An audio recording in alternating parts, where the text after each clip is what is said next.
Thank you very much, Mr. President. I rise to speak in support of the nomination of Paula Xinis to serve on the District Court of Maryland. I know Senator Cardin will be coming to the floor shortly to also comment on Ms. Xinis' nomination.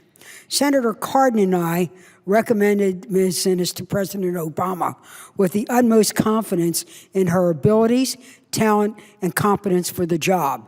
She is a brilliant litigator, a dedicated public servant. The Judiciary Committee agreed with us because they also voted her out of the committee unanimously. I want to thank Senator McConnell, the majority leader, for scheduling this vote, and for Senator Grassley for moving this nomination, and to my very good and dear friend, Senator Leahy, the vice chairman of the committee, who's been a strong advocate not only for this nomination, but for moving all nominations forward as voted out by the committee in a prompt way. But as I talk about Ms. Xinis, I want you to know, Mr. President, that I've recommended several judicial nominees for district and appellate courts, and I take my advising consent responsibility very seriously. When I recommend to the president a position on the district court, I have 4 criteria: absolute integrity, judicial competence and temperament, a commitment to core constitutional principles, and a history of civic engagement in Maryland. Ms. Xinis exceeds these expectations over and beyond.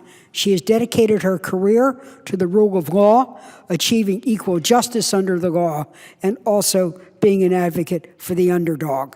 She is truly an outstanding nominee. A long history of public service, 14 years as a federal public defender, handling from the simple most misdemeanors to very complex white-collar crimes.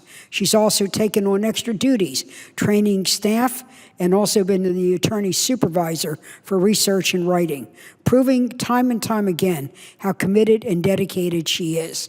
She worked as a clerk for the distinguished and esteemed Judge Diana Gibbons-Motz, a well-respected judge on the Fourth Circuit.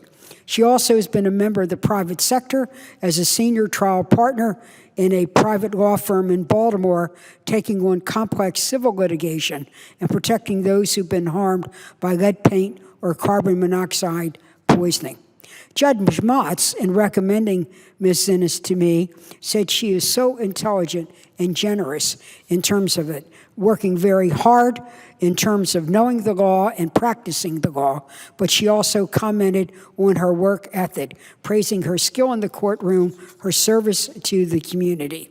She has mentored children, provided legal advice to at-need communities in Baltimore, served on numerous bar associations. She has a deep appreciation for the law and everything that it means. I do believe that she will be an outstanding judge.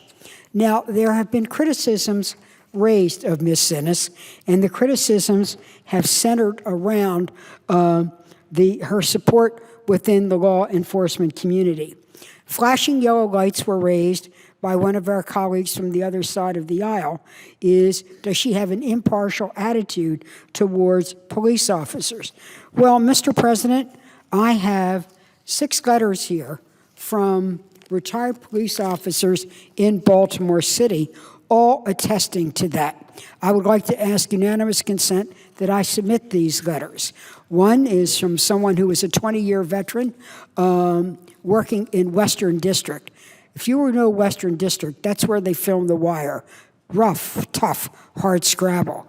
This former police sergeant said, in closing, as a 20-year member of law enforcement, I know firsthand the need to have judges that are well-balanced, fair, and a great listener.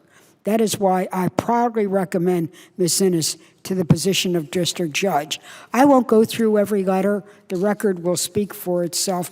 But when you have retired police officers, those who are not on, who have worked with her, hands-on, who know the way she works with law enforcement, the way she engages with them when she was a public defender, and so on, I think these letters speak for themselves.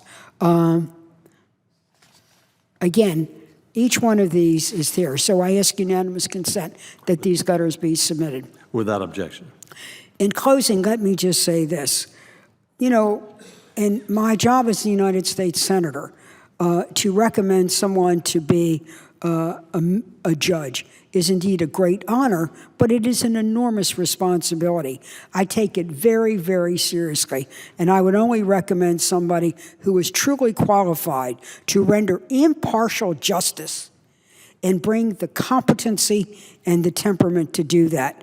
I believe that Ms. Xinis possesses competency, the judicial temperament, and a real commitment to equal justice under the law.